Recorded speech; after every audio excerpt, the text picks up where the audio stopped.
Breaking news, Helen Zille has confirmed the racial split in the DA after she was suspended from the party pending a disciplinary hearing.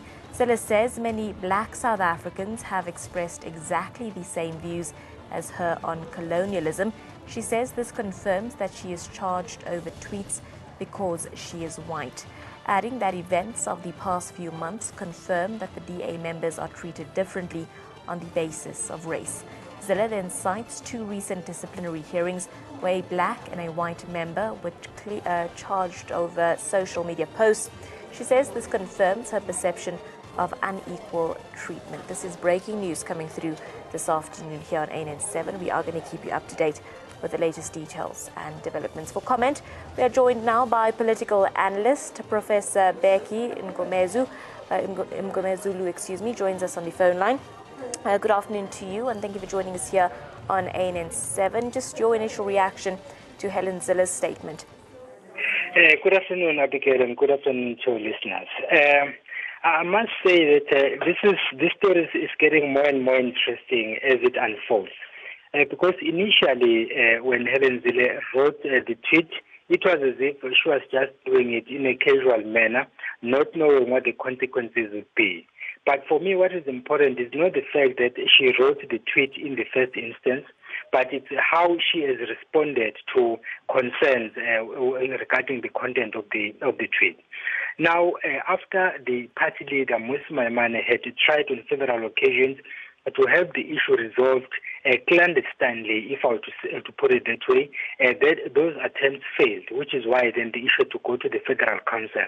Now the Federal Council has pronounced, and now instead of her going to the disciplinary hearing and then clear her name there, she is in fact writing a 9-page letter responding to the accusations leveled against her. One would have expected that she would wait for the disciplinary hearing, which was scheduled to start tomorrow, and then clear her name during the disciplinary process. But then as to why she did it, only her knows. But the story is getting more interesting given the complexities that are involved in it.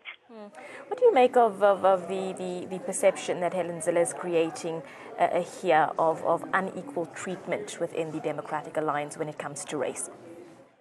No, I think this is a very dangerous game she is playing because we would recall that before Lindiwe Mazibuko left the party, there was a talk about the Black Caucus, wherein then the DA came together and tried to play that down and said, no, there is no racial division in the party.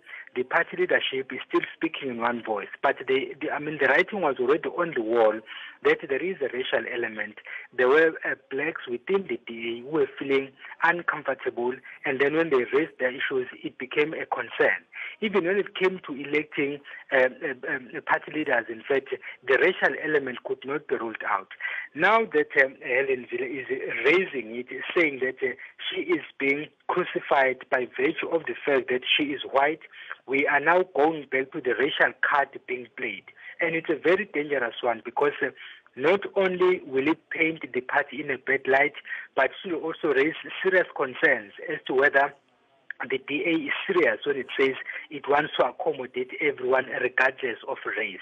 So if someone is to be accused on the basis of what the person has done, then that is fine.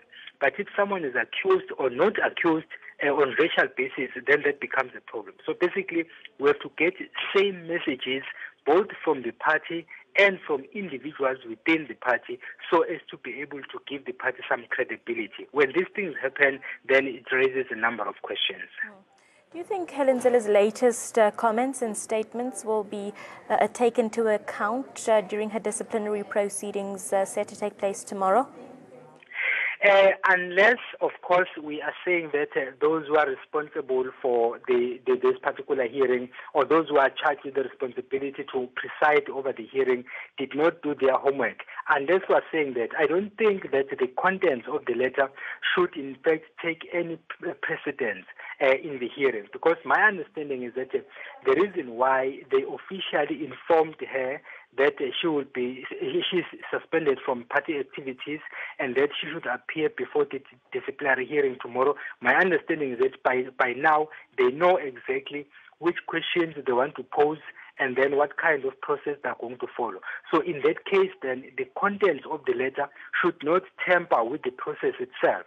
But then when the time comes, Helen Zille has a right to present her case, maybe citing from the contents of the letter and maybe adding other issues as well. But the point is, she will be afforded an opportunity to clear her name on the basis of what transpires in the hearing.